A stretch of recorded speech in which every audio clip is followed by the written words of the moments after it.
Alors, bonsoir à tous. À la lumière de ce que nous avons vu le mois dernier, qui a raison, qui a tort, le problème de la vérité, nous allons aujourd'hui aborder un des défis les plus importants de l'humanité à travers la question « L'humanité a-t-elle un cœur ?» Il s'agit du défi ou du problème posé par les frontières. Qu'est-ce que les frontières? Comment est-ce qu'on utilise les frontières? Comment est-ce que nous considérons les frontières? Et là, il y a beaucoup de choses à voir du point de vue des frontières. Parce que rien que de ce que nous avons sous les yeux, nous pouvons voir combien c'est un problème d'une brûlante actualité. Il est question tous les jours, effectivement, de frontières, de les franchir ou pas. Et là, elles sont extraordinairement différentes. Qu'il s'agisse, par exemple, des frontières à l'intérieur de l'espace Schengen, en Europe, qui permettent qu'il y ait une libre circulation des marchandises et des personnes. Ou bien qu'il y ait un certain nombre de frontières qui permettent bien la libre circulation des marchandises, mais pas des personnes, ou en tout cas pas tout le monde. Et puis certaines frontières tout à fait fermées qui ne laissent passer que très très peu de marchandises ou très très peu de personnes triées sur le volet. On peut donc voir finalement que de tous ensemble au mois d'abord, finalement, les frontières varient énormément et naturellement vont traduire toute une évolution de conscience concernant l'humanité. C'est vrai que la façon dont nous vivons avec nos frontières ou à l'intérieur de nos frontières ou sans frontières va nous faire réfléchir sur ce que nous sommes du point de vue de la conscience. C'est donc comme ça que nous allons essayer de le voir. Avant de commencer, peut-être deux choses, deux précisions. La première, c'est que, comme vous le souvenez, comme la fois dernière, nous ne cherchons absolument pas à donner des réponses pratiques, concrètes. On ne cherche pas à donner des trucs concernant le monde des frontières ou ce qu'il faut faire par rapport aux frontières. Ce que nous cherchons, c'est à essayer d'initier une pensée, une recherche concernant la source de toutes ces problématiques ou de tous ces défis de l'humanité. Qu'est-ce qui est à l'origine de cela? Nous cherchons à réfléchir en amont et surtout pas donc en aval dans les résultats que cela pourrait donner. Et puis, comme nous l'avons vu l'année dernière, vous vous souvenez que, à propos des travaux d'Hercule, je vous disais souvent, Hercule est tous les personnages. Et que nous aussi, comme Hercule, nous étions tous les personnages. Et c'était comme ça qu'il fallait essayer de comprendre chaque travail. Là aussi, on pourrait dire, et c'est une manière un petit peu intéressante de le voir, c'est que nous sommes aussi toutes les données du problème. Même si le problème nous apparaît extérieur, dans lequel nous dit, moi, personnellement, j'ai aucun problème de frontières, ce qu'on va chercher justement à initier, c'est une recherche et un parallèle entre le problème extérieur ou le défi extérieur pour l'humanité et puis ce que nous sommes, nous. L'intérêt de comprendre le problème ou les propositions qui sont à l'origine de toute cette question des frontières, c'est de nous amener à réfléchir sur nous-mêmes, à voir et à comprendre en quoi nous avons l'équivalent et à partir de quoi nous pouvons travailler, nous pouvons développer une évolution, ce qui aura naturellement un impact sur le monde extérieur. Enfin, je pourrais ajouter quelque chose, c'est que sur la question « le monde a-t-il un cœur ?», il ne s'agit évidemment pas forcément de l'organe, ou il ne s'agit pas forcément non plus d'une question concernant l'émotionnel, mais concernant le chakra du cœur. Le chakra du cœur, comme vous le savez, c'est un chakra donc extrêmement important, bien que étant un des moins éveillés chez l'humanité. Ça peut surprendre, hein, parce qu'on pourrait se dire que l'humanité est passionnée et que ça pourrait vraiment, au contraire, éveiller son centre du cœur. Non, avec le centre en rapport avec l'âme, le chakra du cœur est un des moins éveillés. Pourquoi? Parce que c'est un centre qui véhicule l'unité, l'amour, le rayon 2 d'amour-sagesse qu'on aura l'occasion de revoir. Et donc cette notion d'amour fondamental n'a strictement rien à voir avec l'amour affectif. Par conséquent, aucune passion, aucun intérêt pour l'autre, aucun développement n'intéresse finalement ce chakra-là. Il n'est passionné, il n'est développé que lorsqu'il s'agit d'amour global, de pensée globale. C'est seulement là que le chakra du cœur se met en place. Donc, l'humanité a-t-elle un cœur? Nous ramène tout de suite sur la grande question, l'humanité pense-t-elle en termes d'ensemble, en termes de groupe? Voilà, c'est à travers cette question que nous allons traiter cette histoire des frontières. Alors ce qui est intéressant, puisque je parlais justement du chakra du cœur, c'est de voir que ce chakra, on pourrait le relier à deux rayons. D'une part, le rayon 2, le rayon d'amour-sagesse dont je viens de vous parler, et puis d'autre part, on peut le relier au rayon 4. Parce qu'il est le 4e chakra, que vous comptiez de haut en bas ou de bas en haut, il est pile poil au milieu. C'est le 4e centre. Et en tant que 4e chakra, il a véritablement donc un rôle d'intermédiaire entre les 3 supérieurs et les 3 inférieurs. C'est un peu comme s'il devait réussir à faire un pont entre les mondes supérieurs et les mondes inférieurs. Et là, on fait tout de suite nous-mêmes un pont avec l'humanité. Car l'humanité, c'est le 4e règne de la nature. Là aussi, que vous comptiez du haut en bas ou de bas en haut. Hein, pour ceux peut-être qui ne sont pas habitués, effectivement, il y a 7 règnes de la nature. Minéral, végétal, animal, humain, le 4e règne. Et puis au-dessus de nous, il y a ce qu'on appelle le 5e règne, le règne des âmes, le 6e règne, le règne planétaire, et le 7e règne, le règne des étoiles, le règne stellaire. Tout ça, ce sont des règnes de la nature. Et l'humain, en tant que 4e règne, tout comme le chakra du cœur, se doit de faire le pont entre les 3 règnes supérieurs et les 3 règnes inférieurs. Donc il y a une histoire de pont à faire entre les mondes, de reliaison finalement entre ce qui est plus subtil et ce qui est plus dense. Ça va tout de suite nous amener à traiter d'un rayon. Un rayon très intéressant parce que c'est le rayon qui est le rayon fondamental de l'humanité. Donc on va le retrouver cette année assez fréquemment. Parce que c'est le rayon qui fait évoluer l'humanité, c'est le rayon 4. Le rayon 4, on l'appelle le rayon d'harmonie par le conflit. Un peu bizarre hein, comme appellation. Quand on n'est pas habitué, le rayon d'harmonie, bon ça on conçoit bien, voilà un rayon d'harmonie. Mais harmonie par le conflit, et pourquoi pas un rayon d'harmonie par l'harmonie? L'harmonie par la discussion, l'harmonie par la bonne entente, l'harmonie par la bonne volonté, l'harmonie en chacun en y mettant du sien. Ben non, c'est l'harmonie par le conflit. Ce qui va demander effectivement des éclaircissements et de voir comment l'humanité fonctionne avec cette énergie de rayon. Et donc cette énergie de rayon elle est tout à fait fondamentale parce que c'est grâce à elle que l'humanité progresse. Depuis que l'humanité existe, depuis très très longtemps, c'est un véritable vecteur d'évolution. C'est grâce à ce rayon que l'énergie donc d'amour va progressivement être développée par l'humanité. C'est par ce rayon que l'humanité va progressivement développer son pont entre les mondes supérieurs et les mondes inférieurs. Alors, intéressant de bien comprendre cette histoire de rayon 4. Il ne vous a pas échappé que depuis très très longtemps, l'humanité évolue dans la dualité. C'est vrai que quand on définit que nous sommes dans un univers fait d'esprit et de matière, que le plus subtil c'est ce qu'on appelle l'esprit, le plus dense c'est ce qu'on appelle la matière en termes vibratoires, il est évident que évoluer entre ces deux mondes, réussir à fonctionner entre ces deux mondes, nous amène automatiquement à une dualité. Et les dualités, elles sont partout présentes. Esprit, matière, âme, forme. Ou bien tout simplement, depuis qu'on est enfant, depuis qu'on est gamin, la dualité, c'est l'autre.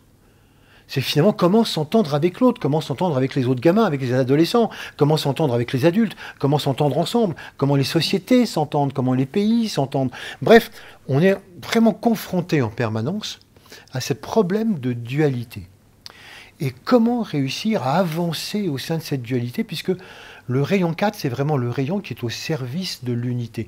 On pourrait dire que c'est avant tout un grand principe de réunification, d'unification. On trouve par exemple ce principe à travers la sexualité. Voilà, c'est le grand principe qu'utilise l'humanité dans un système d'unification. Mais ce principe de sexualité, qu'on appelle aussi le principe de polarité, va servir à d'autres niveaux plus abstraits à réunir toutes les polarités, plus et moins. Comment tendre progressivement vers le 1 ? Vers l'unité, sachant que nous sommes des myriades totalement différentes. Comment est-ce qu'on va se grouper d'individu à individu, peut-être de village à village, de tribu à tribu, de pays à pays? Comment progressivement, d'ensemble à ensemble, on va réussir à se regrouper véritablement, à s'unir, à s'harmoniser pour arriver plus tard, dans très très longtemps, à cette unité fondamentale que représente le rayon 2. Le rayon 4, c'est celui qui nous fait travailler cette unification, tout ce principe de réunification. Et on va voir combien il est présent chaque jour dans notre vie, à chaque instant. Le rayon 4, il est tout le temps là. On pourrait dire, mais alors, il y a de nombreuses âmes rayon 4, certainement dans le monde actuellement. Eh bien non, paradoxe suprême, il n'y en a pas, ou presque pas. Pourquoi ? Parce que le rayon 4 n'est pas actuellement ce qu'on appelle en incarnation, il n'est pas présent. Qu'est-ce que ça veut dire pour les non-initiés au rayon ? Ça veut dire que les rayons ont des saisons et que, d'une manière cyclique, certains d'entre eux, eh bien, sont ce qu'on appelle en incarnation. Entendez par là que ces rayons imposent un fonctionnement à l'ensemble de l'humanité, aux animaux, aux végétaux, aux minéraux. Bref, à la planète Terre, ce sont des rayons qui s'imposent et qui finalement vont créer tout un environnement, une civilisation, des choses auxquelles on ne peut pas échapper. Bon, actuellement, il y en a 4 ou 5 qui sont en incarnation. Mais le rayon 4 ne fait pas partie de cela. Il l'était il y a quelque temps du côté de la Renaissance, mais pour l'instant, il ne l'est pas. Et naturellement, une âme a besoin de la présence de son rayon pour pouvoir évoluer. Comme pour l'instant, le rayon 4 n'est pas en incarnation, il n'impose pas de civilisation particulière, et donc les âmes 4 ne viennent pas pour l'instant. Pour l'instant. Mais voyez le paradoxe. Je suis en train de vous dire que le rayon 4, il n'est pas là, il n'impose pas une civilisation, et pourtant il est à l'arrière-plan constamment dans l'histoire de l'humanité. Et donc il est vraiment là constamment pour nous. Mais, intéressant, ce rayon 4, à partir de 2025, il va commencer à arriver progressivement et à faire sentir de plus en plus sa présence. Et des âmes rayon 4 vont arriver de plus en plus. D'ici un siècle, on devrait vraiment, vraiment bien sentir le changement. Et donc une nouvelle civilisation apparaît, parce que quand il sera en incarnation, c'est plus simplement l'influence de l'humanité, c'est vraiment une influence sur l'ensemble des vies de la planète Terre. Ce qui va changer énormément de choses. On aura peut-être l'occasion d'en reparler dans d'autres défis de l'humanité, puisqu'on retrouvera ce rayon 4 bien souvent. Certainement aussi, il faut se rendre compte que le désir d'harmonie et la nécessité de conflit vont aussi s'accroître terriblement. Donc déjà, on pourrait noter maintenant, parce que 2025, c'est pas loin, et donc c'est pas le 1er janvier 2025 que le rayon 4, coucou, me voici.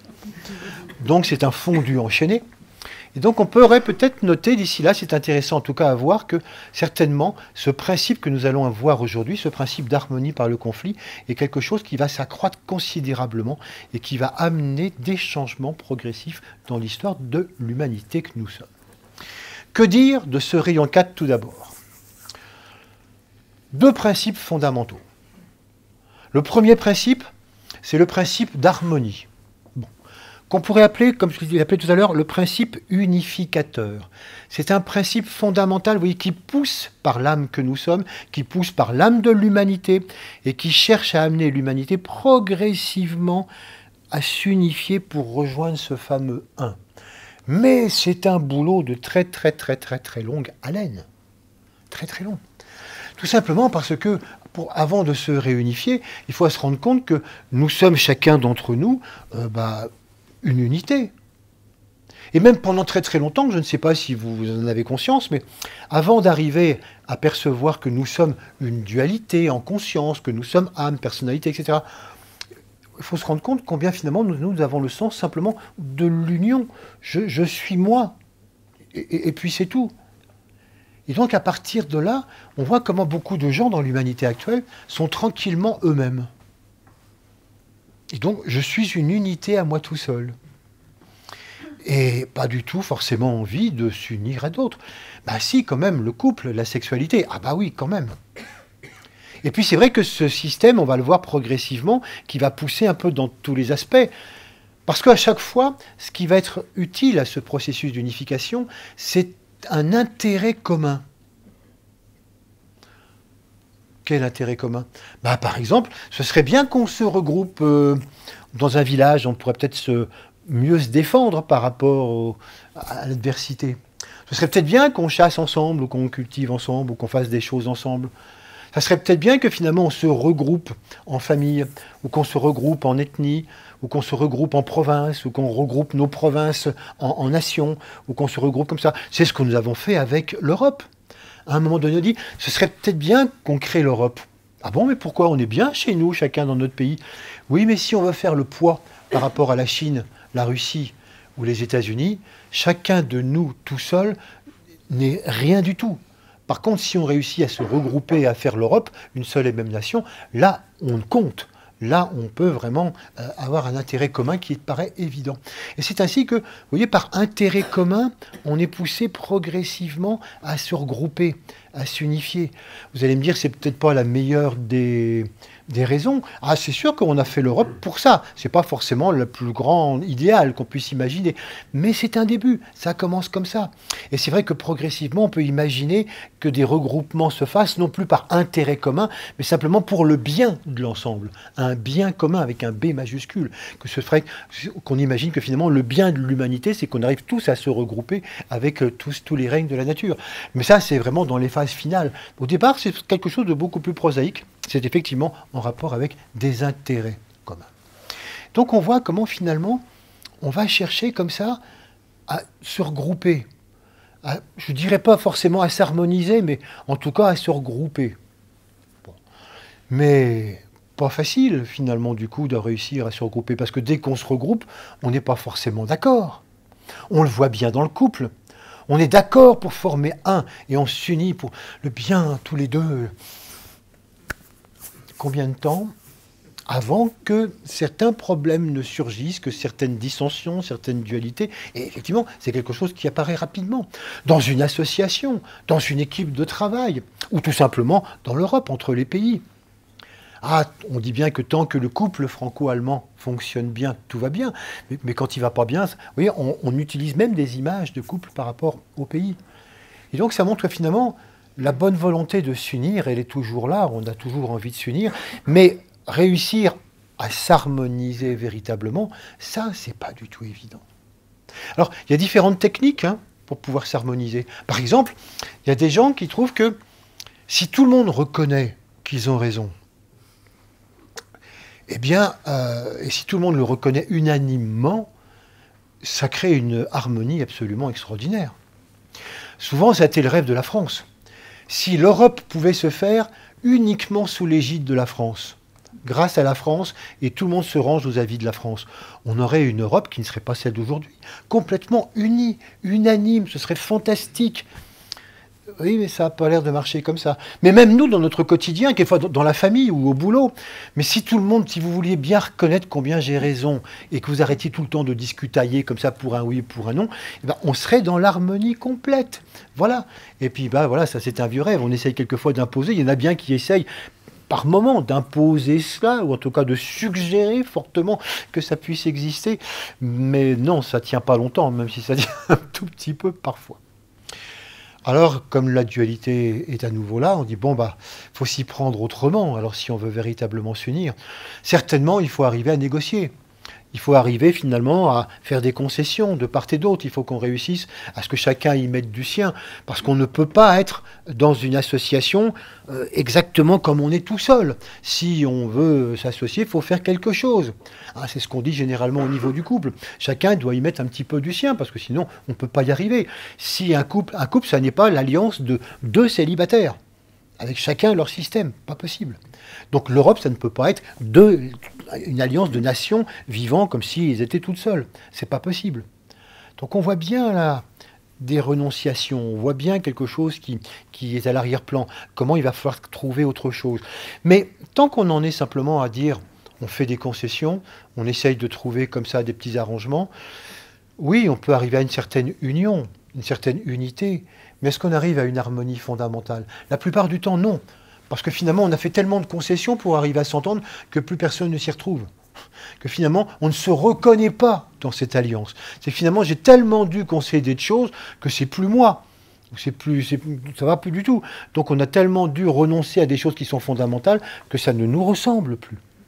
Et on s'aperçoit que c'est pas encore de cette façon-là qu'il va falloir le faire. Alors, le rayon 4 pousse toujours. Et amène toujours à dire non, il va falloir fonctionner autrement. En réalité, il va falloir effectivement renoncer quelque peu à ce que chacun est, arriver à se décentrer, d'où le cœur, absolument indispensable par rapport à ça. Et il va falloir réussir à ce que chacun, ensemble, on crée une troisième voie. Il va falloir qu'ensemble, on crée quelque chose d'autre. C'est pas simplement un arrangement de ce que chacun nous sommes, mais comment est-ce qu'on peut arriver à créer quelque chose d'autre. C'est le couple idéal, quand on dit que finalement 1 plus 1 égale 1. C'est que finalement, deux personnes doivent se recréer complètement différemment pour donner quelque chose à une autre individualité qui est le couple et qui n'est pas faite simplement de l'addition des deux personnes célibataires qui étaient auparavant. Donc là, il y a une véritable créativité. C'est pour ça que le rayon 4 est un rayon de créativité extraordinairement important, parce qu'il va demander qu'à partir de deux situations qui sont bien telles qu'elles sont, si on veut arriver à un principe d'unification, il va y avoir du boulot, des lâcher-prises, il va falloir créer de nouvelles situations, de nouvelles conceptions, de nouvelles idées, de nouvelles attitudes pour arriver à quelque chose de tout à fait nouveau. Et quand on arrive enfin dans des situations où on est en harmonie, que ce soit parce qu'on a fait des concessions, parce qu'on a réussi à créer quelque chose, dès qu'on a trouvé une quelconque harmonie, une quelconque unification, qu'est-ce qu'on fait aussitôt? On souffle. On se dit, waouh, c'est bien. Maintenant, pourvu que ça dure. Hein. Vraiment, maintenant, on arrête de se prendre la tête, on arrête d'être dans le conflit, d'être dans la question. La remise en question, ça va bien, là j'ai bien donné. Donc on va essayer de conserver ça le plus longtemps possible. Et dès qu'on essaye de conserver comme ça cette harmonie, on cesse d'évoluer. On oublie simplement que cette harmonie sur laquelle on est arrivé, oui, c'est vrai qu'on a réussi par exemple à unifier deux aspects, deux formes, en une seule.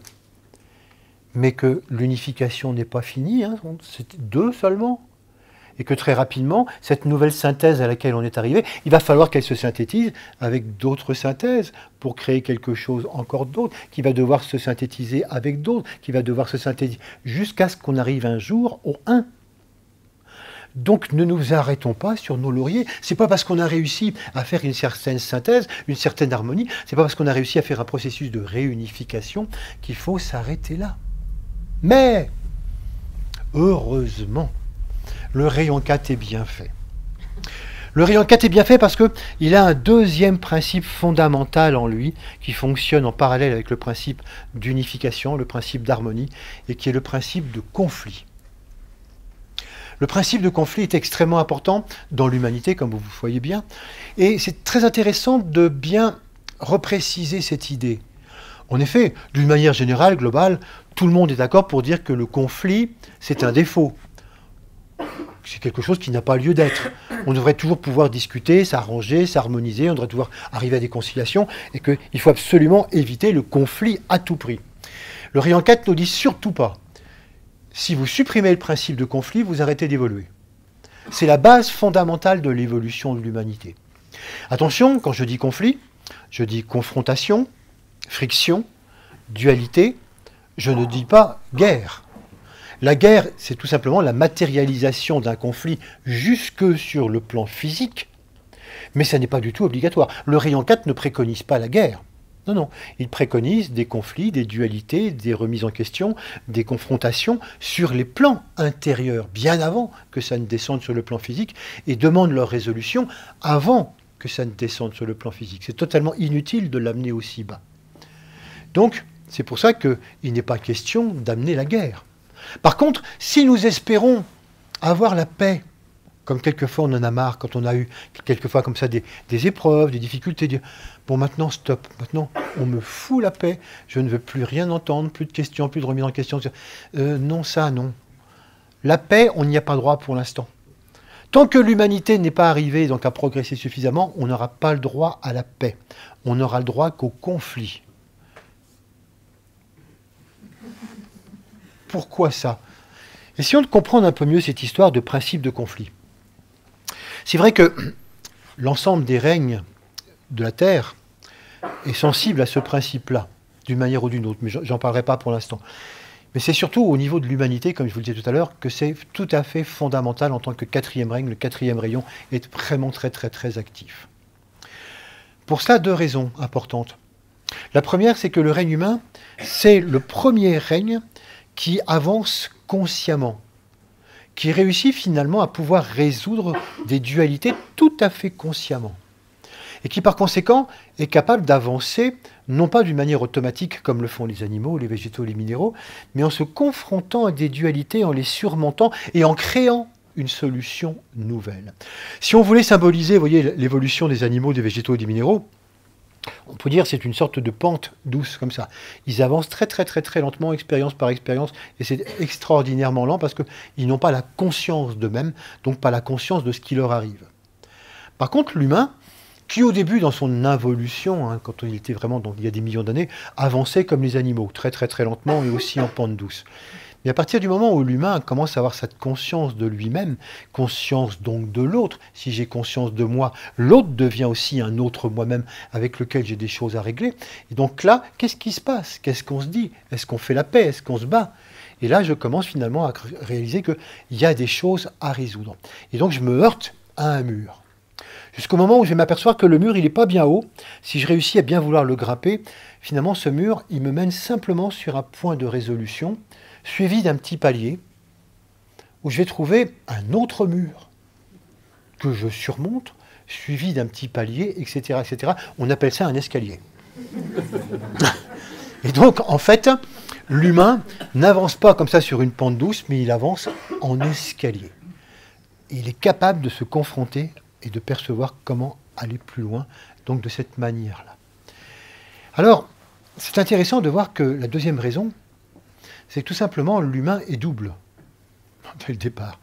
Hein, il est le quatrième règne, puis on sait aussi qu'il est le cinquième règne. Il est aussi en rapport avec le monde de l'âme. Et donc la problématique de l'humain, c'est que c'est une âme qui évolue à travers un humain. Donc on est ce dualisme du cinquième et du quatrième règne.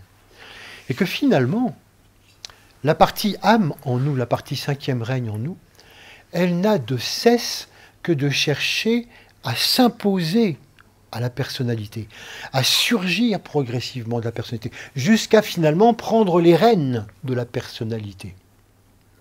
Voilà pourquoi elle ne va jamais laisser en paix la personnalité, elle va sans cesse créer quelque chose qui frotte, quelque chose qui pose conflit, quelque chose qui pose question, pour que la personnalité ne s'endorme pas là où elle en est et progresse de marche en marche dans ce grand escalier. C'est pour ça que finalement, celle qui organise tous ces conflits, toutes ces problématiques, c'est l'âme qui s'impose progressivement. Vous savez, c'est assez impressionnant de voir que pour nous, la dualité, nous qui sommes ici, la dualité est une évidence. C'est évident qu'on a une dualité constante, externe, interne, etc. Mais il ne faut pas oublier que pour l'essentiel de l'humanité, la majorité de l'humanité, il n'y a pas encore franchement de dualité interne. Il n'y a que de la dualité externe. Qu'est-ce que autorisent ou pas les gouvernements ou les religions? J'obéis ou je désobéis, mais c'est tout. Mais je n'ai pas du tout de conscience en moi. C'est intéressant de voir qu'il y a un film qui traduit bien ça, un dessin animé, c'est Pinocchio. On voit Pinocchio qui n'a strictement aucune conscience de dualité, de conscience du bien et du mal. Comme la plupart des humains. Seule la religion vous dit ça c'est bien, ça c'est mal. Mais moi, intérieurement... Bon. Et le fameux Jiminy Cricket, qui progressivement s'impose à Pinocchio, et qui s'impose comme étant la voix de sa conscience, et qui lui donne ce point de repère de dualité. Bah nous, finalement, vous voyez, ce qui est intéressant, c'est qu'à travers progressivement bien des histoires, bien des propositions, l'âme va commencer par instiller la dualité en nous. Le premier travail du rayon 4, c'est d'amener une dualité là où il n'y avait qu'unité apparente. Parce que l'âme est bien là depuis le départ, mais elle est tellement masquée par toutes les formes qu'elle n'a aucun pouvoir, elle n'a aucune expression. Vraiment, elle est complètement voilée. Et donc, l'être humain apparaît comme une unité apparente. Et quand on rencontre des gens comme ça qui sont dans l'unité apparente, tu ne te poses pas de questions? Ben non. Et tu cherches à évoluer? Ben non, je suis comme je suis, puis c'est tout. Ah ben on est comme on est, hein, puis c'est tout. Et puis j'espère rester comme ça plus tard dans ma vie, et puis il n'y a pas de problème. C'est vrai que quelquefois on a une vague nostalgie. Avec nous tous les problèmes qu'on se pose, les questions en permanence, etc. Bon, quand même, il y a des gens, ils sont heureux. Ben oui, mais ça c'est l'humanité un petit peu dans son début, oui, dans l'involution, c'est que c'est dans l'unité apparente. Mais l'âme ne peut pas rester satisfaite de ça, bien évidemment. Donc l'âme va constamment amener des grains de sable, amener des questions, amener des choses qui ne vont pas, amener des situations conflictuelles, amener des maladies, amener toutes sortes de problèmes qui vont faire que la personne va devoir progressivement, très lentement, vie après vie, s'interroger, qu'est-ce qui se passe? Trouver enfin sa dualité. Et à partir de cette dualité, avancer. Naturellement, il faut bien se dire que tant que l'âme n'a pas totalement dominer la personnalité. Tant que nous ne sommes pas des êtres totalement illuminés, nous aurons toujours droit au principe de conflit. encore un certain temps. Par contre, dès que l'âme aura complètement pris les rênes de la personnalité, quand l'âme dominera complètement la personnalité, le principe de conflit s'estompera complètement et nous passerons dans un autre processus d'avancement. Mais il semblerait que ce ne soit pas exactement pour demain et qu'il y ait encore un petit peu de temps avec ça. L'intérêt donc de ce processus. Donc c'est vraiment intéressant de comprendre comment ça marche. Nous, comment on y assiste, comment on le découvre? Un peu comme je viens de vous le dire, là. Les premiers temps, ça se passe tout simplement à un niveau horizontal. C'est-à-dire que mes premières interrogations, mes premiers conflits, c'est l'autre. C'est que moi, je suis tranquille dans mon coin. Moi, j'embête personne.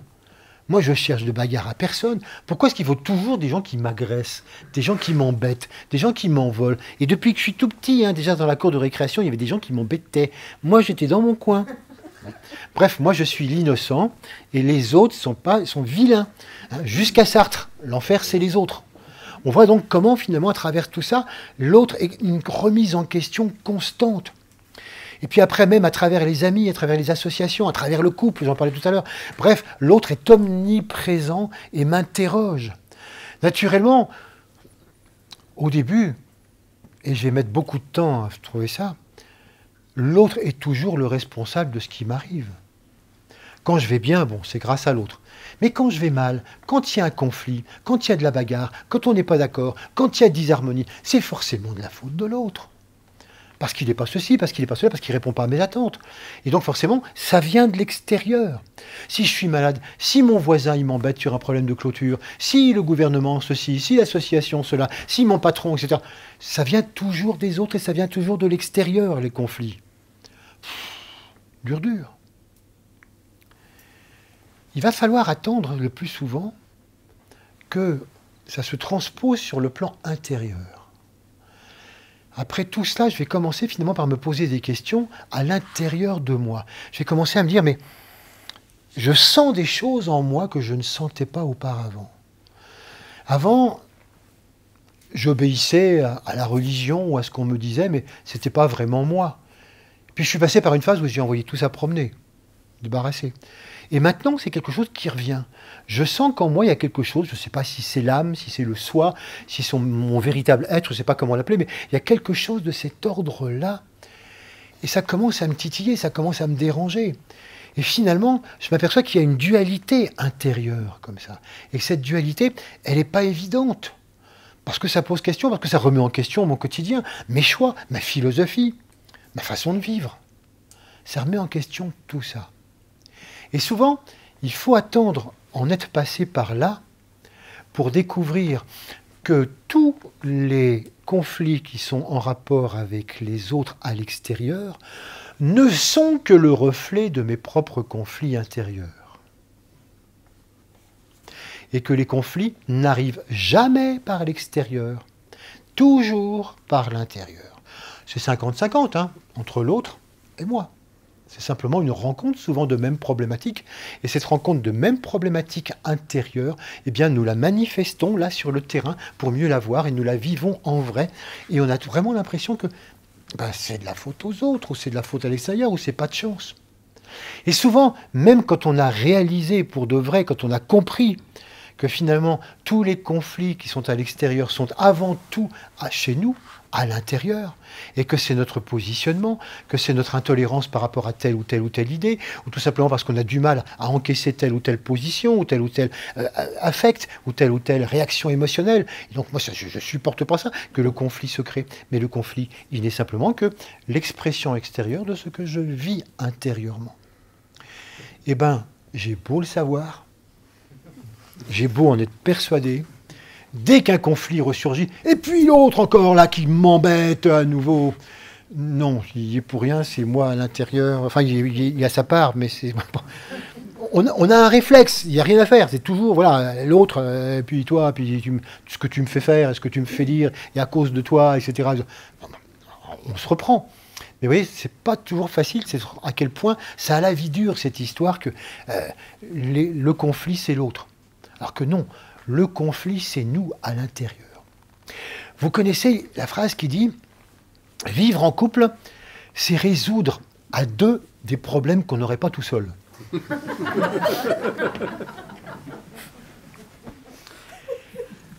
Et bien finalement, c'est pas si sûr.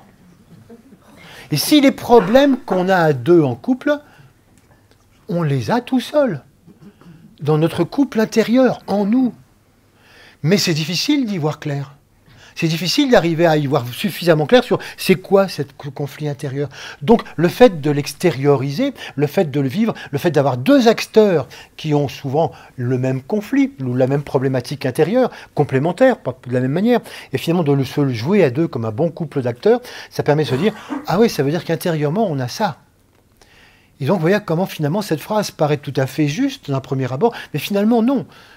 Vivre en couple, c'est simplement extérioriser des problèmes qu'on n'aurait pas tout seul apparemment, mais qu'on a effectivement, qu'on peut avoir tout seul dans notre propre couple intérieur.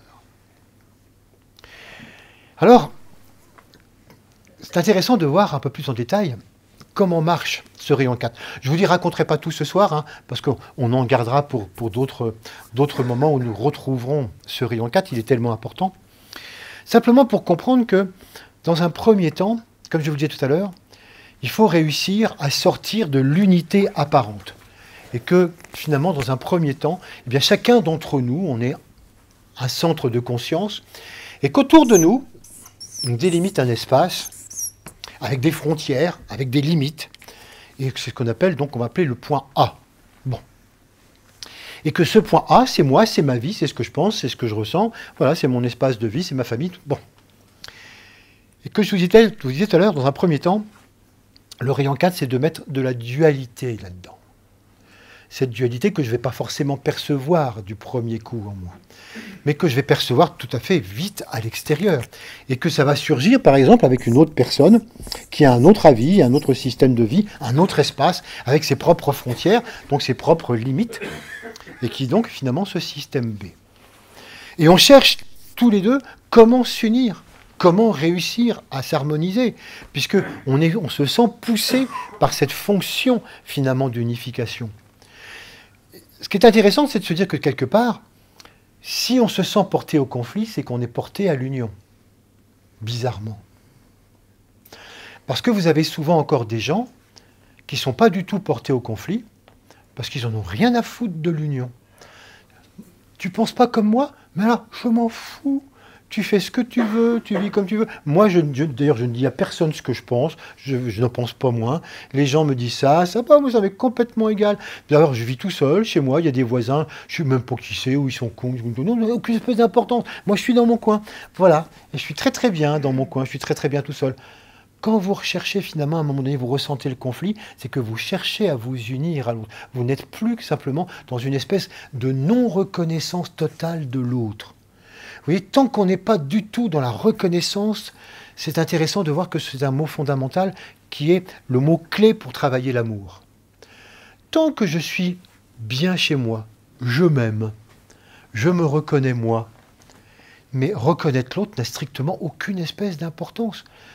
Le monde peut bien vivre ce qu'il veut. Tant qu'il ne me dérange pas, pas de problème. Tant que personne ne vient m'embêter, pas de problème. Moi, j'ai aucun conflit. Voilà. Mais je ne reconnais pas l'autre. Je me souviens dans un groupe, quelqu'un qui me disait « Ah ben toi tu parles toujours du conflit avec sa mère. Moi je n'ai aucun conflit avec ma mère. Aucun. » Ah bon? Ah non, non, on ne se parle pas depuis 10 ans. Oui, vu comme ça, oui. Donc voilà. Non-reconnaissance, ça n'existe pas. On vit chacun de notre côté, donc il n'y a aucun conflit. Et donc c'est important de voir que si vous êtes porté à un moment donné au conflit, c'est que vous êtes poussé à l'union. Et le premier signe d'être poussé à l'union, c'est de sentir que, bah oui, mais on s'unit comment? On a chacun nos frontières, on a chacun nos limites. On ne peut pas se cracher comme ça contre l'autre. Comment on va faire pour que finalement s'ouvre quelque chose? Parce qu'on est coincé par nos frontières, nos limites mutuelles. Nos frontières de pensée, nos frontières réactives, nos frontières émotionnelles, nos habitudes de vie. On est finalement chacun enfermé dans nos petits trucs comme ça. Comment est-ce qu'on fait pour ouvrir ces frontières et réussir à s'unir? Ben, c'est pas du tout évident. C'est pour ça qu'on va chercher, comme je vous disais tout à l'heure, à dire bah, finalement, il faut que tu t'allies à moi, c'est moi qui ai raison. Et l'autre, ce prétentieux, il va dire la même chose. Pas du tout. Il faut que toi, tu te rallies complètement à moi, c'est moi qui ai raison. Bon, ça ne marche pas. Du coup, on se dit, bon, allez, il faut que chacun, on y mette d'une autre. Et qu'on retrouve finalement ici au centre une espèce de point C, un espace commun. Et dans cet espace commun, on va réussir peut-être à trouver quelque chose qu'on met en commun. Mais pour ça, il va falloir que chacun d'entre nous, on diminue peut-être certaines prétentions, certaines idées. Il faut que chacun d'entre nous, voilà, on diminue un petit peu ce que nous sommes. Oui, mais on va le diminuer tellement que ce point C, qui est un point de concession, de consensus, de conciliation, mais ça ne marche pas. Pour vous faire comprendre combien ça ne marche pas, souvent quand il s'agit par exemple de nations ou de conflits très durs, on pourrait l'appeler le point C comme le point cessez-le-feu. Vous savez ce que c'est dur les cessez-le-feu? La plupart du temps, à peine 24 heures. Parce que personne ne s'y retrouve. On a dû tellement diminuer ce que nous sommes que finalement, on ne s'y retrouve absolument pas dans ce que l'on est. Et donc on retrouve chacun un petit peu souvent le conflit. Pourtant on se dit, mais pourtant il doit pouvoir y avoir l'unité. Oui, on va trouver l'unité. Et cette unité, il va falloir la créer. Et c'est là où le rayon 4 est tout à fait créateur. Il va falloir que finalement, à travers la reconnaissance de l'autre, mutuelle, on réussisse effectivement à fonctionner. Ça veut dire que par la bonne volonté de chacun, on dit on doit pouvoir trouver un point d'entente, mais certainement pas en faisant une moyenne de ce que nous sommes. Ça, c'est le point C. Il faut qu'on aille au-delà. Et c'est là qu'on va créer le point d'entente. Et comment on va le faire? Eh bien, simplement en reconnaissant profondément l'autre. Et reconnaître profondément l'autre, c'est pas rester sur son point.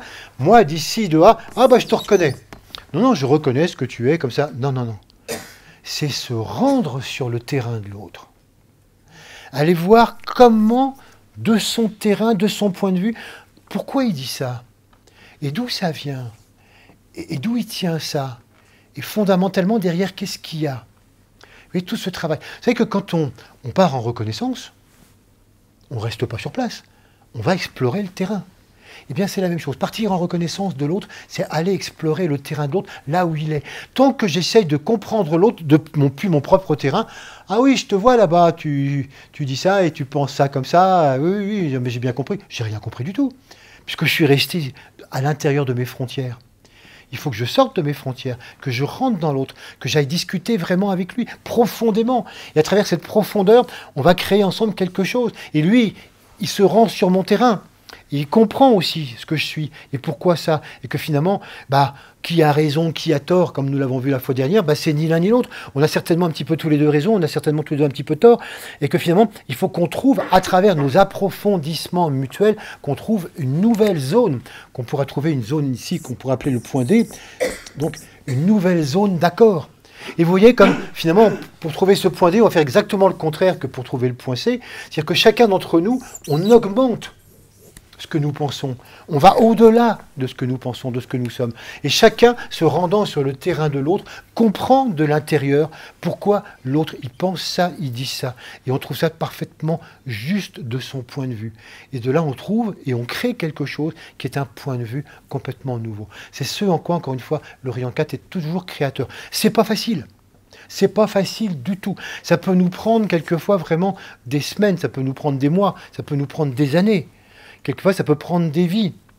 Et puis, ça nécessite que les deux soient d'accord. S'il y en a un des deux qui dit « Bon, tu essaies de faire le coup du point D, allons-y, faisons-le. » Mais qu'en lui-même, il se dit « M'en fous, je suis sûr que j'ai raison. » Il finira par se rendre compte, avec tout son truc, que finalement, je suis sûr que le point D, finalement, ce sera mon point à moi. Ça ne peut pas marcher. Ça ne peut pas fonctionner. Alors, qu'est-ce qui se passe? Il faudra attendre que, à force de tension, à force de crise et de tension et de crise, on en est tellement marre que, oui, on est bien obligé à un moment donné de se rendre là. Ça va prendre du temps, ça peut prendre des mois, des années, des vies. Mais Rayon 4, il s'en fout, il nous a à l'usure. Il a tout son temps. De toute façon, tu auras le temps qu'il faut, mais de toute façon, tu finiras bien par abandonner ton point, sortir de tes frontières, sortir de ton précaré et d'arriver à voir comment ensemble on peut construire là. Naturellement, comme je vous disais tout à l'heure, ce point D, à son tour, trouvera un nouveau point avec lequel créer une nouvelle unité, à partir duquel il faudra créer un nouveau point, et ainsi de suite, jusqu'à ce qu'on arrive un jour à l'unité de tout. Donc c'est un projet, vous voyez, qui tout à fait prodigieux, un projet de réunification extraordinaire. Mais vous voyez comment finalement le conflit nous permet d'atteindre ça. S'il n'y a pas de conflit, s'il n'y a pas de confrontation, entendez par là, s'il n'y a pas de dualité, mais je reste dans ce que je pense. Il faut absolument que continuellement d'autres choses, d'autres idées, d'autres philosophies de vie, d'autres façons de voir les choses nous soient présentées. Et qu'on se dise, tiens, puisque finalement c'est pas moi qui ai raison, c'est pas lui qui a tort, si on a tous les deux un petit peu... Comment on fait? Comment est-ce qu'on finalement on se rend compte de l'autre et comment on crée quelque chose ensemble? Voilà comment, oui, ça va fonctionner ce processus de rayon 4. C'est pour ça que l'humanité, vous voyez, n'avance et ne peut arriver à progresser vers l'unification que grâce à ce principe de conflit et de confrontation.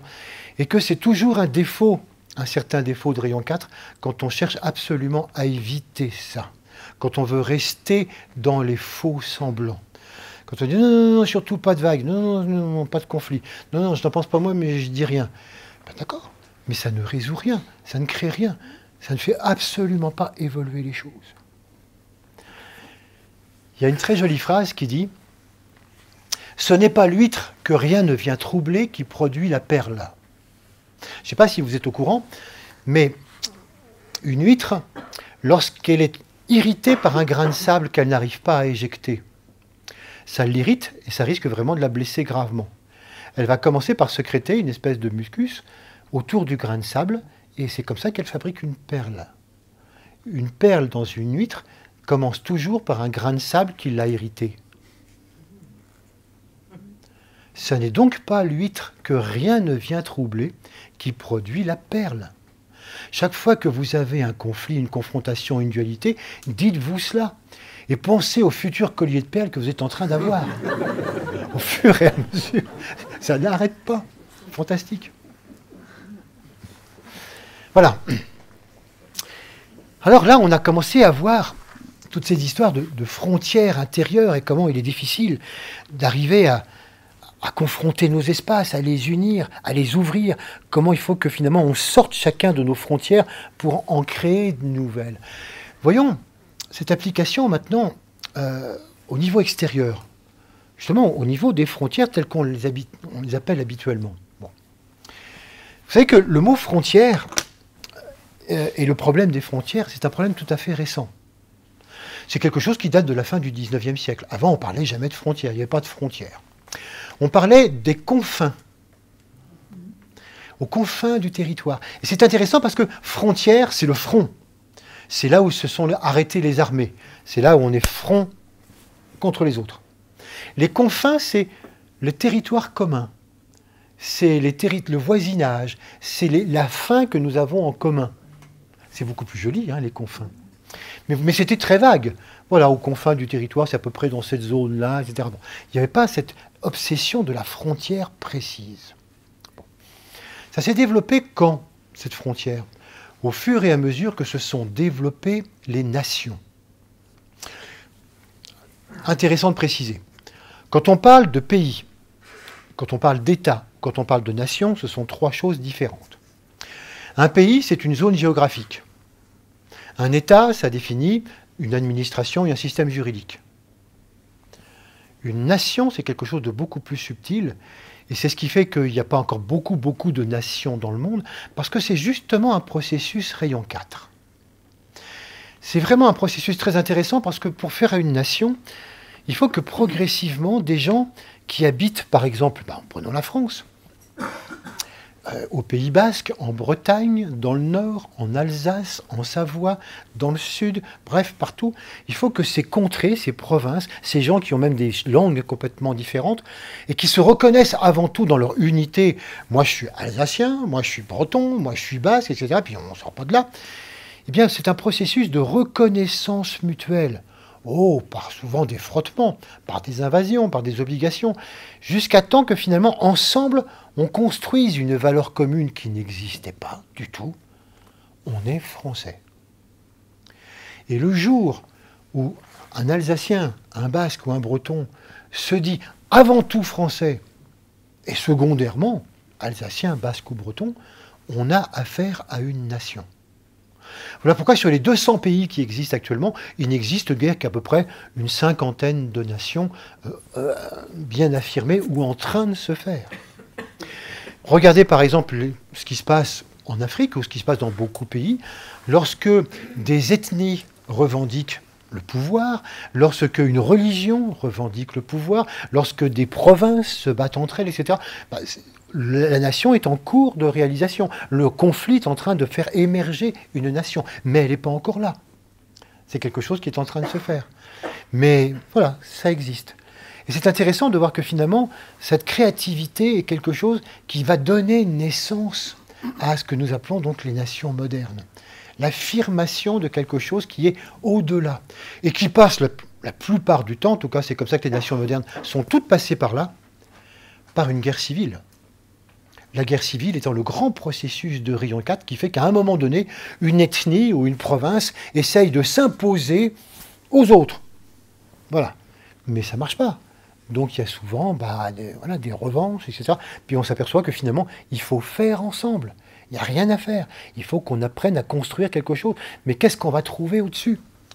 Donc vous voyez par exemple en Irak ou entre chiites et sunnites, qu'est-ce qu'on va pouvoir trouver qui finit par nous unifier entre Palestiniens et Israéliens? Comment est-ce qu'on va pouvoir finalement réussir à trouver quelque chose? Partout il y a des conflits, les nations sont en train de se mettre au travail. C'est un travail de création rayon 4. Quand la nation est bien déterminée, par exemple comme en France, ou dans les nations européennes, alors il ne s'agit plus de confins. Il s'agit de frontières extraordinairement précises. Un poil près. La frontière, elle passe là. Bon. Et c'est tout. Il ne s'agit plus de les remettre en question. Tant qu'on n'était pas une nation, les frontières, ça allait, ça venait, c'était des zones, et puis ça se remettait en question. C'était extraordinairement vague. Mais à partir du moment où c'est quelque chose qui devient, nous sommes une nation, la frontière devient identitaire. La frontière devient l'aspect extérieur de ce que nous sommes. Ok. À comparer, puisqu'on voit que tout ça c'est intérieur, avec ce qui se passe intérieurement. Tant que nous ne sommes pas en conscience individuelle, tant que nous sommes encore en conscience de dépendance, tant que nous sommes des enfants, des adolescents, il faut se construire. Et là, on n'a pas de frontières fixes. Alors, pas du tout. Les frontières du moi n'existent pas. Parce que justement, autre processus, rayon 4, il faut que nous réussissions en tant qu'adolescents et en tant que jeunes adultes à faire la synthèse de tellement de choses, de ce que j'ai été, de mon éducation, de mes parents, de mon milieu, du pays, des gens que j'ai côtoyés, de ce que j'ai appris à l'école, de ce que j'ai lu, de toutes les influences. Bref, une foule de choses qui m'influencent et qui font que ça produit progressivement une synthèse qui va tendre vers le moi. Mais au début, ce n'est pas des frontières, c'est des confins. Et c'est extrêmement mouvant. Qui suis-je? Ça dépend tellement des influences, des gens que je rencontre, etc. Jusqu'au moment où, en vieillissant, j'arrive à dire « c'est moi ». Et là, je ne suis plus dans des confins, j'ai une frontière très précise. C'est moi. Et ma frontière, elle est là. C'est moi et je pense ça, et j'ai telles idées sur la vie, telle philosophie, et j'ai telle réaction émotionnelle, et je fonctionne comme ça, et mon périmètre, il est là, et j'ai ma maison, etc. Et ne me marchez pas sur les pieds. Vous voyez le parallèle? Ça veut dire tout simplement qu'au fur et à mesure que notre société a développé des personnalités, c'est ce qui a permis de développer des nations. Et qu'au fur et à mesure que nous mettons en place une frontière bien définie du moi, on met en place une frontière bien définie nationale. Je voulais vous montrer ça pour vous montrer à quel point tout part toujours de l'intérieur. Et c'est parce que justement, les personnalités se sont tellement développées, en particulier grâce à la scolarisation obligatoire, que finalement, on a eu ce gigantesque mouvement européen qui a permis effectivement que des nations naissent, parce que des personnalités naissaient.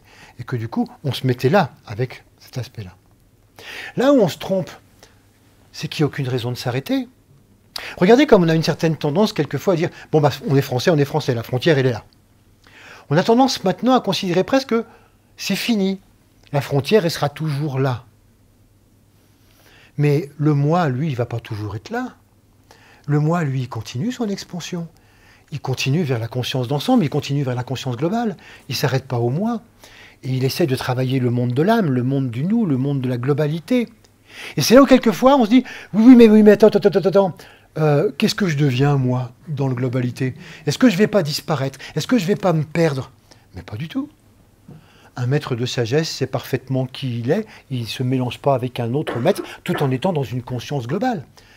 L'individualité, la spécificité demeure au sein de la globalité. Faites le parallèle. L'Europe, c'est bien gentil, mais est-ce qu'on ne va pas disparaître? Est-ce que la France ne va pas disparaître face à l'Allemagne? Mais pas du tout. De la même manière. Parce que nous le vivons intérieurement de cette manière-là, alors le reflet sera remarquablement identique. Ça veut dire que les Français resteront des Français même sans aucune frontière. Et les gens pourront très bien se rendre compte que là, je suis plutôt à la différence de culture, de langue, etc. Là, on est plutôt en Allemagne, là, on est plutôt en France, là, on est plutôt en Belgique. Là, on s'en tirera très bien. On aura une conscience d'ensemble qui peut être mondiale, chacun gardant sa spécificité. Et on n'aura plus besoin justement de ses frontières et de ses limites. Oui, c'est très intéressant d'essayer de comprendre l'évolution du monde par l'évolution de nous-mêmes. Et comment finalement, cette Europe qui est en train de se faire difficilement, mais elle se fait par nous-mêmes. Plus nous reculons nos frontières, plus nous travaillons dans cette conscience d'ensemble, plus c'est quelque chose qui va se refléter réellement dans l'Europe. Prenons la notion d'étranger, bien en rapport avec les frontières. La notion d'étranger, mais elle est vieille. Le mot initial, c'est étrange. On ne parlait pas d'étranger. Étrange, ça veut dire tout simplement à l'extérieur. Voilà. L'étrange, c'est celui qui vient de l'extérieur. L'extérieur de quoi?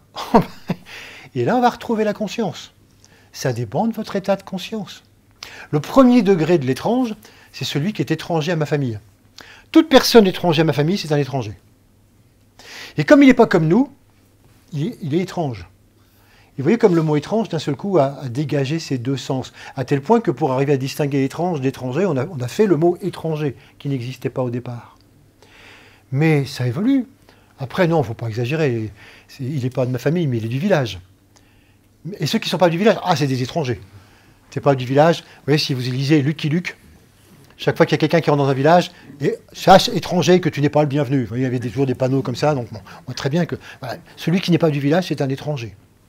Celui qui n'est pas de la ville, c'est un étranger. Celui qui n'est pas du canton, celui qui n'est pas de la province, on voit très bien comme finalement, le terme d'étranger dans la tête des gens, ça dépend complètement de l'état de conscience d'ouverture de nos propres frontières intérieures. Où est-ce qu'elles s'arrêtent? Ça n'est absolument pas quelque chose d'objectif, le terme d'étranger. Et c'est très très récent, depuis que les nations existent, qu'on identifie l'étranger tout simplement à quelqu'un qui n'est pas de la même nationalité. Mais on trouve encore des personnes pour qui les frontières, c'est les frontières de mon village ou les frontières de mon canton, et toute personne qui n'en est pas est un étranger. Ça se dit encore. Mais là, si on évolue, c'est intéressant de se rendre compte que, mais dans une humanité une, mais il n'y a pas d'étrangers. Donc il n'y a aucun étranger sur Terre. Parce que dire un étranger, c'est quelqu'un qui est à l'extérieur. Mais non, à l'extérieur de la Terre, éventuellement des extraterrestres. On pourrait garder pour l'instant le terme étranger pour des extraterrestres.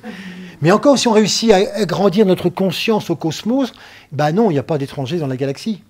Et puis au-delà, bref, vous voyez, mais ça dépend complètement de notre capacité à ouvrir nos limites, à ouvrir nos frontières. Pour se rendre compte que l'extérieur n'existe pas. On est un. La notion de migrant. Là, c'est objectif. Migrant.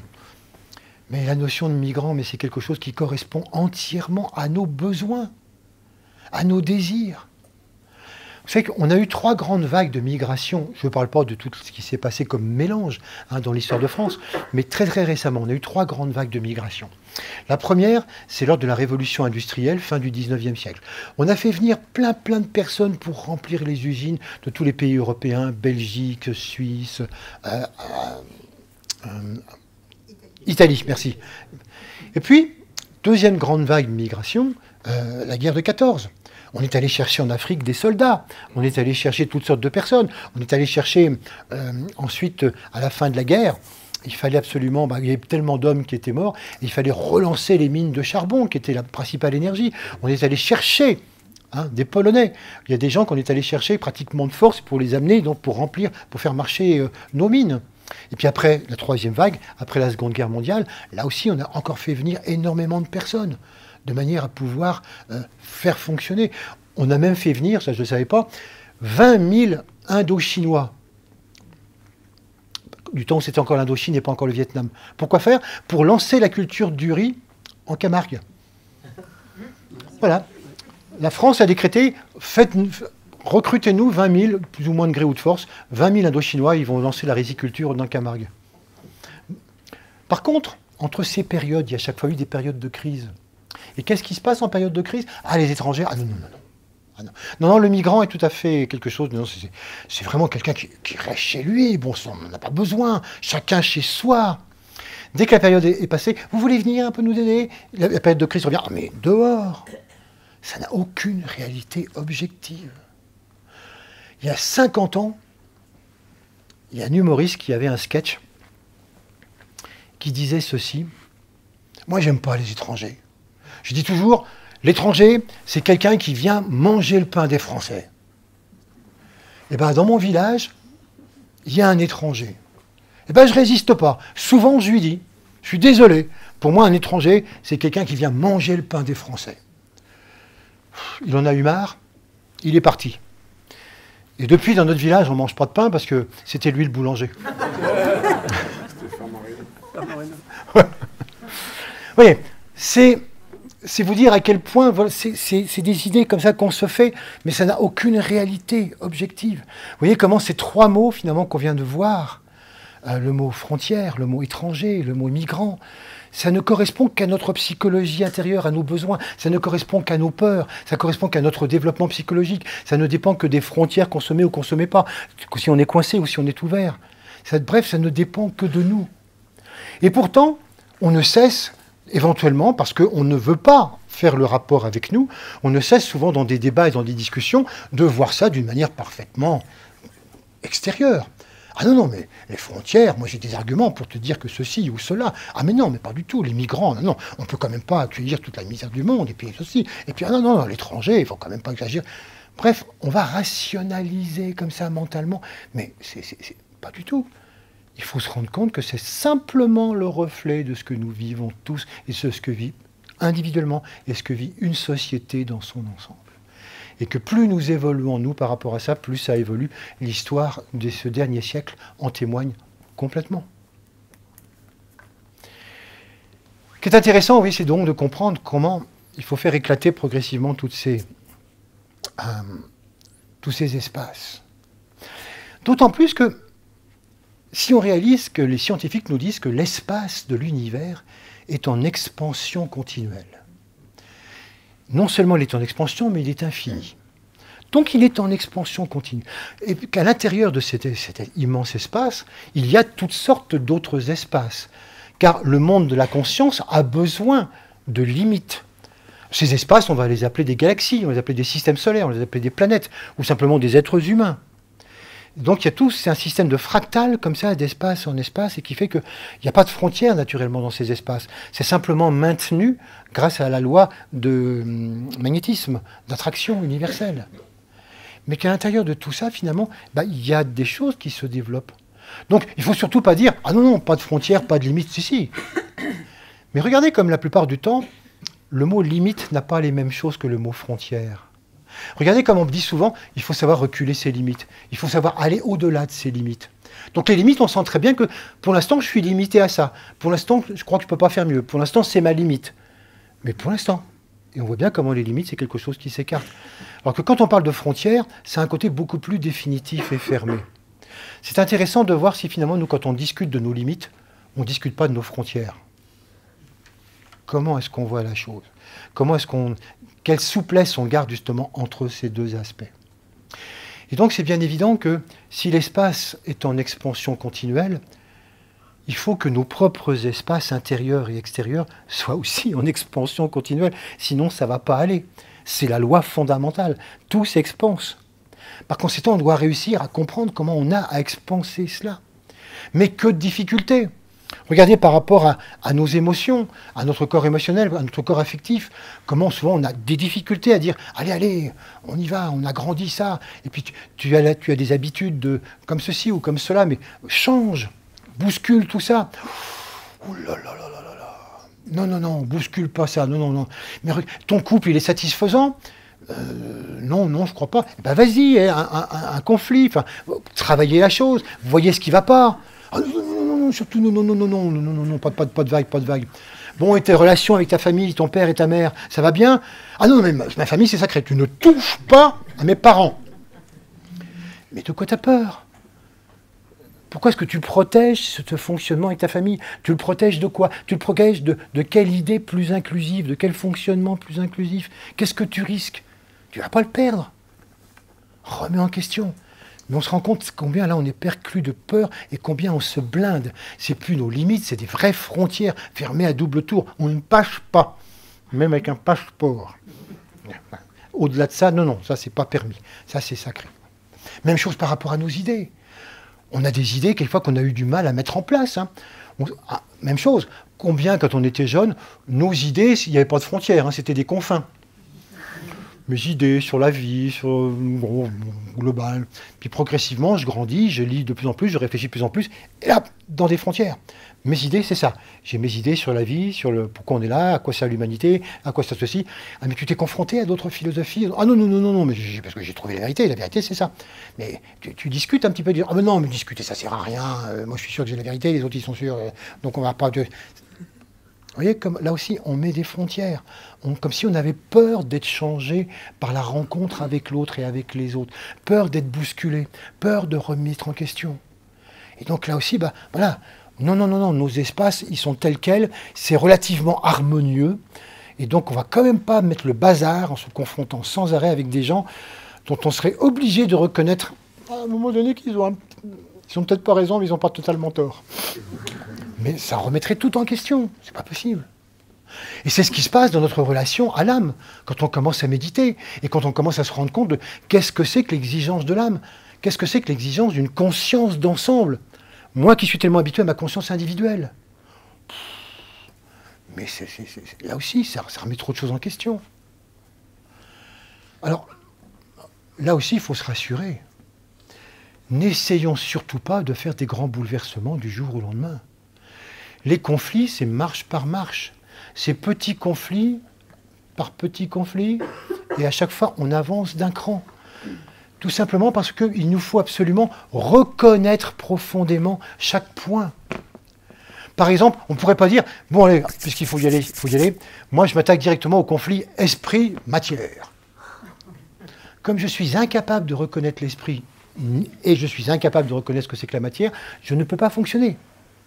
Donc je ne peux fonctionner en confrontation qu'avec ce que je suis réellement capable de reconnaître comme dualité, reconnaître de l'intérieur. Là oui, il y a quelque chose qui peut se créer pour aboutir à quelque chose d'autre.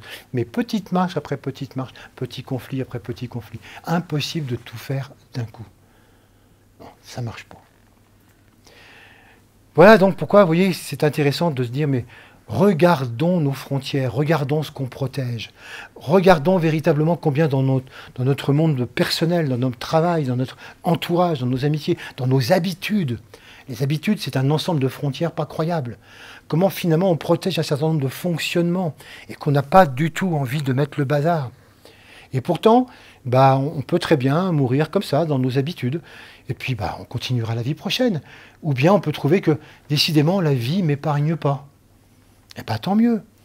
Si la vie ne t'épargne pas, c'est que tu es encore tout à fait prêt à aller un peu plus loin. La vie te propose un nouveau processus d'unification. C'est pas facile, mais ça veut dire que tu es prêt. Ça peut être fait. Donc, il faut y répondre à cela. Deuxième point intéressant par rapport à l'espace. L'espace, non seulement, il est en expansion, il est infini, mais du coup, il n'a pas de centre. Nous ne sommes pas au centre de l'univers. Il n'y a pas de centre. Nous-mêmes, système solaire, on n'est même pas au centre de la galaxie. C'est vous dire, notre galaxie n'est au centre de rien, donc il n'y a pas de centre. Pourquoi est-ce que je vous dis ça? Parce que dans notre travail, justement, qui consiste à passer ce qu'on appelle du plexus au cœur, des frontières du moi à la globalité. D'où avons-nous un cœur? Pour passer au cœur, il va falloir passer quelque chose qui est très difficile, c'est le « il n'y a pas de centre ». En effet, tout ce que je viens de vous dire là, vous pourriez dire « Ah mais ça c'est très très juste, il faut absolument éclater nos frontières, il faut absolument s'ouvrir, il faut absolument agrandir nos limites. » Et moi je me rends compte que j'étais au centre d'un cercle, mais étroit depuis un certain temps. Il faut absolument agrandir ce cercle et je vais accueillir de plus en plus de choses, de personnes, etc. Et ça, je suis toujours au centre du cercle. Certes, mon cercle est de plus en plus grand, mais finalement, j'agrandis un cercle dont je suis toujours le centre. Et ça ne va pas. Ça, c'est pas le cœur. Et ça, je n'arriverai pas véritablement à me rendre sur le terrain de l'autre. Et c'est là qu'est la véritable difficulté du rayon 4.